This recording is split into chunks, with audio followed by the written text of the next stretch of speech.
हर हर महादेव। आप सभी शिव भक्तों का हमारे YouTube चैनल में बहुत बहुत स्वागत है। अगर आप हमारे चैनल पर पहली बार आए हैं तो प्लीज़ चैनल को सब्सक्राइब करें और अगर आपको हमारी वीडियो अच्छी लगे तो वीडियो को लाइक करें। आज के इस वीडियो में हम जानेंगे अमावस्या के दिन किए जाने वाले कुछ विशेष उपाय। तो आइए जानते हैं अमावस्या के दिन किए जाने वाले उपाय।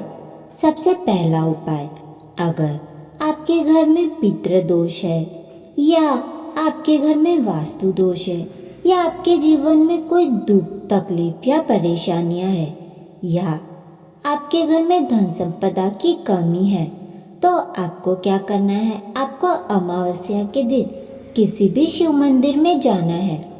जो शिव मंदिर आपके घर के पास हो वहाँ जाइए और फिर आपको क्या करना है, आपको शिवलिंग पर पीला चंदन की 7 बिंदी लगाना है। पीले चंदन जो होता है, आप चंदन की लकड़ी पीसकर भी चंदन बना सकते हैं या फिर जो डिब्बी में चंदन आता है वह भी ले सकते हैं। आपको फिर क्या करना है, आपको सबसे पहले चंदन की पहली बिंदी शिवलिंग के ऊपर लगानी है। सबसे पहली बिंदी शिवलिंग पर लगानी है।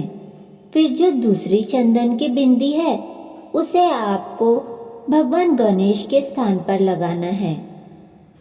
तीसरी भगवान कार्तिकेय के स्थान पर लगाना है और जो चौथी बिंदी है वो माँ अशोक सुंदरी के स्थान पर लगाना है। 5वीं बिंदी माँ पार्वती के हस्तकमल पर और जो 6वीं बिंदी है जो शिवलिंग में जहाँ से जल गिरता है उसके विपरीत दिशा में आपको चंदन की 5वीं बिंदी लगानी है। फिर उसके बाद आपको क्या करना है, जो शिव मंदिर के बाहर नंदीश्वर भगवान बैठे होते हैं उन नंदीश्वर भगवान के सींगों में यह चंदन की बिंदी लगा देनी है और थोड़ी देर बैठ के मंदिर में श्री शिवाय नमस्तुभ्यम का जाप करना है और भोलेनाथ से अपने मन की बात कह देनी है। यह उपाय करने से आपके जीवन में आ रही सभी समस्याएं समाप्त होंगी और आपके जीवन में प्रगति के मार्ग खुलते चले जाएंगे। अमावस्या के दिन किया जाने वाला दूसरा उपाय। इस उपाय को करने के लिए आपको क्या करना है, आपको 1 कलश जल लेना है। फिर उस 1 कलश जल में आपको थोड़ा सा पीला चंदन डाल लेना है। पीला चंदन डालने के बाद आपको क्या करना है, जो काली मिरी होती है, काली मिर्च जो होती है उसे पीस लेना है। उसको थोड़ी सी काली मिर्च को पीस कर उस कलश में डाल दीजिए जिसमें आपने पीला चंदन डाला है, वही कलश में काली मिरी पीस कर डाल दीजिए। फिर आपको 7 बेलपत्र लेनी है। वह बेलपत्र कहीं से भी कटी फटी या खराब नहीं होनी चाहिए। वह साफ सुथरी और अच्छी बेलपत्र लेनी है 7। फिर आपको उस कलश में यह 7 बेलपत्र को डाल देना है। फिर 7 बेलपत्र डालने के बाद आपके घर के पास जो भी वृक्ष हो उस वृक्ष की आपको 7 वृक्ष की पत्तियां लेनी है। 7 वृक्ष की पत्तियां लेकर उस कलश में डाल देना है। फिर आपको क्या करना है, आपको यह कलश लेकर किसी भी शिव मंदिर में जाना है। जो शिव मंदिर आपके घर के पास हो वहाँ जाइए और जाने के बाद शिवलिंग पर यह जल समर्पित कर दीजिए। जल समर्पित करते समय आपको थोड़ा सा जल बचा लेना है। यह पूरा जल समर्पित नहीं करना है। बस आपको इस कलश के अंदर आपने जो भी पत्तियाँ डाली है वो पूरा आपको शिवलिंग पर समर्पित कर देना है। फिर इसके बाद आपने जो थोड़ा सा जल बचाया है, शिव मंदिर से निकलते समय आपको शंकर भगवान की जो दहलीज होती है, शिव मंदिर की जो चौखट होती है, वहाँ पर ये थोड़ा सा बचा हुआ जल समर्पित कर देना है।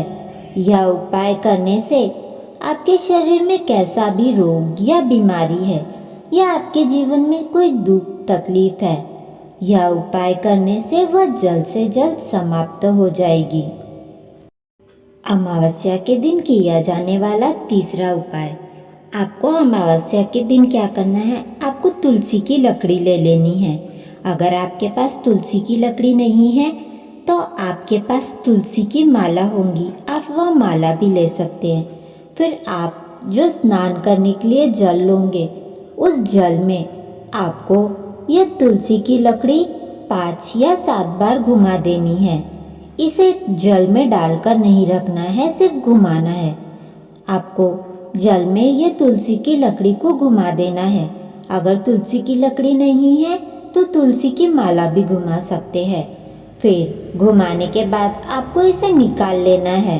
इस तुलसी की लकड़ी को वापस निकाल के रख देना है और फिर इस तुलसी की लकड़ी जिस आपने जल में मिलाया है, उस जल से आपको स्नान कर लेना है। इससे ऐसा कहा जाता है कि आपके जीवन के सभी पाप नष्ट हो जाते हैं इस तुलसी की लकड़ी वाले जल से स्नान करने से। अमावस्या के दिन ही यह उपाय किया जाता है।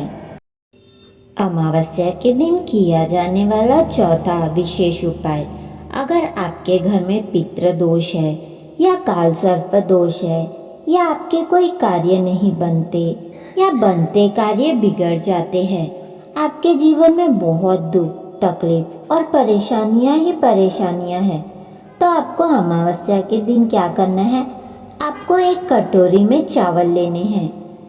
एक कटोरी में चावल लेने के बाद इस चावल के ऊपर आपको एक कपूर का टुकड़ा रख लेना है। इस कपूर के टुकड़े को रखना है चावल की कटोरी के ऊपर।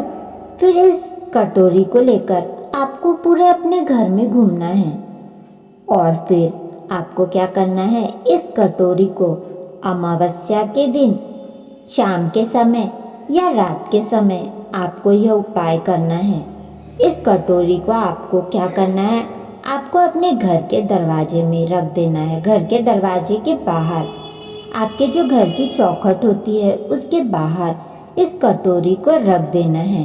फिर इस कटोरी को दूसरे दिन सुबह स्नान आदि करने के बाद दूसरे दिन, अमावस्या के दूसरे दिन, इस कटोरी में जो आपने चावल और ये कपूर रखा था उस कपूर को जला देना है। और जलाने के बाद जो चावल बचेंगे उस चावल को आपको किसी भी वृक्ष की छांव में पक्षियों के लिए डाल देना है। यह उपाय करने से आपके जीवन में कैसा भी पितृ दोष या काल सर्प दोष है या आपके कोई कार्य नहीं बनते, आपके जीवन में आ रही सभी बाधाएं दूर हो जाएगी। अमावस्या के दिन किया जाने वाला 5वां और सबसे विशेष उपाय, अगर आप अमावस्या के दिन कुछ भी नहीं कर सकते तो आपको क्या करना है, आपको अमावस्या के दिन शाम के समय, प्रदोष काल के समय, शाम 5:30 बजे से लेकर शाम 6:30 बजे के बीच का समय जो होता है वह प्रदोष काल का समय होता है। आपको क्या करना है, आपको किसी भी पीपल के या बड़ के वृक्ष के नीचे जाना है या किसी नदी, तालाब या कुएं, बावड़ी के किनारे जाना है और फिर आपको एक घी का दिया लेना है, लंबी बाती का घी का दिया लेना है और उस घी के दिए को दक्षिण दिशा की ओर मुख करके आपको पितरों का स्मरण करते हुए प्रज्वलित कर देना है।